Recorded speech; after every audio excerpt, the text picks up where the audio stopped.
Waktu saya masih kecil, itu saya banyak melihat hal-hal tentang kekerasan ya. Ayah saya memegang ilmu pada saat itu.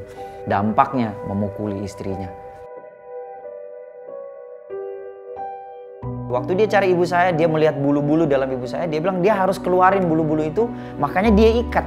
Kadang dia ikat, kadang dia telanjangin, kadang dia pukulin. Dia pakai balok ya. Pada saat itu dia pukul di kepala. Ibu saya robek kepalanya. Ibu saya sampai diikat kayak binatang. Dia nggak mau mukul mami. Dia mau mukul apa yang ada di mami. Ibu saya selalu bilang gini, bapak kamu tuh sakit Suban. Papi tuh sakit. Dan timbul keinginan untuk menyembuhkan ayah saya. Saya pergi dengan ibu saya pada saat itu ke beberapa orang pintar. Tapi tidak sembuh itu. Tidak sembuh pada saat itu. Jadi ayah saya nggak sembuh. Saya pikir gini, apakah ayah saya mati aja kali? Ibu saya pernah bilang gitu juga. Keluarga saya juga pernah bilang gitu waktu saya masih kecil. Saking tidak bisa disembuhkan ayah saya dari tahun 1980-an. Tapi apa? Beliau sudah 2 kali. 2 kali beliau coba bunuh diri. Tapi nggak mati juga tuh. Dan itu dampak membuat kondisi hidup saya menjadi satu orang yang keras pada saat itu. Gue pada saat itu berusaha untuk mencari bagaimana caranya sih untuk menjadi satu sosok yang ditakuti oleh orang. Makanya saya pukul security yang di klub, saya buat keributan di klub, saya bawa ke Bali, saya ribut di Bali, saya tusuk orang di Bali, saya potong tangan orang ini, potong habis itu. Sangat puas, saya sangat puas. Ketika saya tusuk, saya bilang sama orang itu saya bisa makan darahnya. Di depan muka orang itu darah itu saya siram. Kamu mukanya keren Ban, tapi lu gila. Bahasa itu yang saya suka pada saat itu. Kalau sudah sendiri di rumah, itu suka bilang gini sama diri lo. Itu salah. Saya percaya itu pembunuh di luar sana ya. Lu bohong.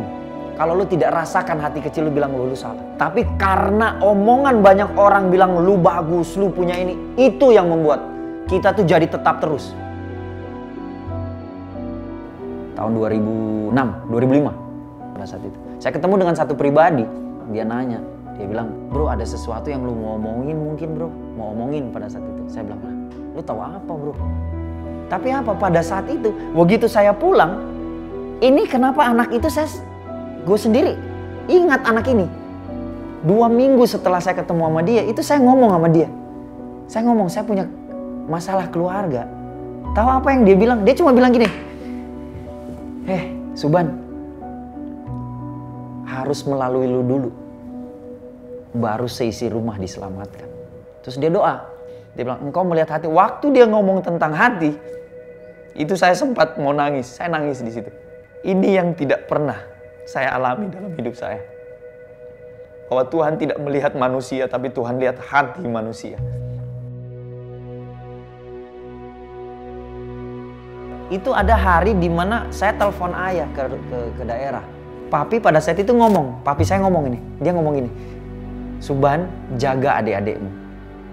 Jalanmu sudah benar nak. Papi sudah senang, papi sudah bahagia. Kalimat itu yang saya pengen dengar dari dulu. Bahwa papi sudah senang. Tiba-tiba gue dapat telepon, papi meninggal. Wah, di situ momen dimana saya itu gue sendiri jatuh.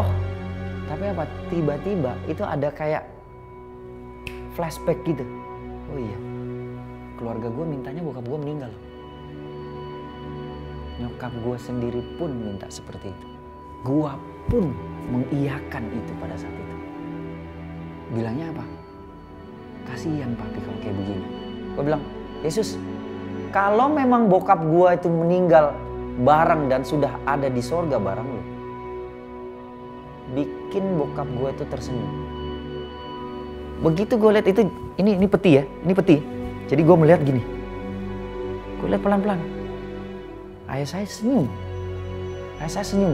Di situ saya jatuh, nangis. Kenapa baru sekarang saya percaya Yesus satu pribadi yang bisa menyembuhkan segala macam hal. Cari Yesus. Dia pribadi yang sangat bisa merubah.